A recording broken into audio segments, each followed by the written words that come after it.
KSRTC ജീവനക്കാരൻ വയോധികയെ മർദ്ദിച്ചുവെന്ന് പരാതി. Adoor KSRTC സ്റ്റാൻഡിലാണ് സംഭവം. ഭിക്ഷാടനത്തിനെത്തിയ അന്ധനായ വയോധികനൊപ്പം എത്തിയ സ്ത്രീയാണ് ജീവനക്കാരൻ മർദ്ദിച്ചത് എന്നതാണ് പരാതി. ഇന്ന് പുലർച്ചെ 7 മണിയോട് കൂടിയിട്ടായിരുന്നു ഇത്തരത്തിലൊരു സംഭവം അടൂർ KSRTC സ്റ്റാൻഡിലുണ്ടായത്. അതായത് ഈ ഭിക്ഷാടനത്തിനായിട്ടാണ് ഒരു വയോധികനും വയോധികയും അവിടേക്ക് കടന്നു വരുന്നത്. ഈ ഇരുവരും ഇതര സംസ്ഥാനക്കാരാണ്. ഈ വയോധികന് കണ്ണു കാണാത്ത ആളുമാണ്. അത്തരത്തിൽ ഇവർ ഈ അടൂർ ബസ് സ്റ്റാൻഡിലേക്ക് എത്തുന്നു.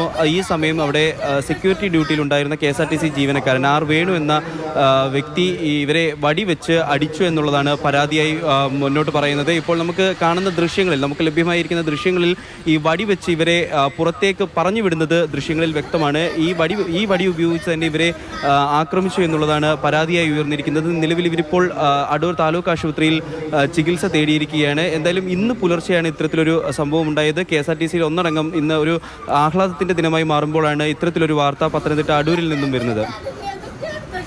ശരി, ദൃശ്യങ്ങളിൽ വടി ഉപയോഗിച്ച് അവരോട് അങ്ങോട്ടേക്ക് പുറത്തേക്ക് പോകാൻ പറയുന്നതാണ്. ഒരുപക്ഷെ അതിനു മുൻപോ അതിനുശേഷമോ ആയിരിക്കാം ഈ പരാതിയിൽ പറയുന്ന കാര്യം ഉണ്ടായിട്ടുണ്ടെങ്കിൽ സംഭവിച്ചിട്ടുണ്ടാവുക.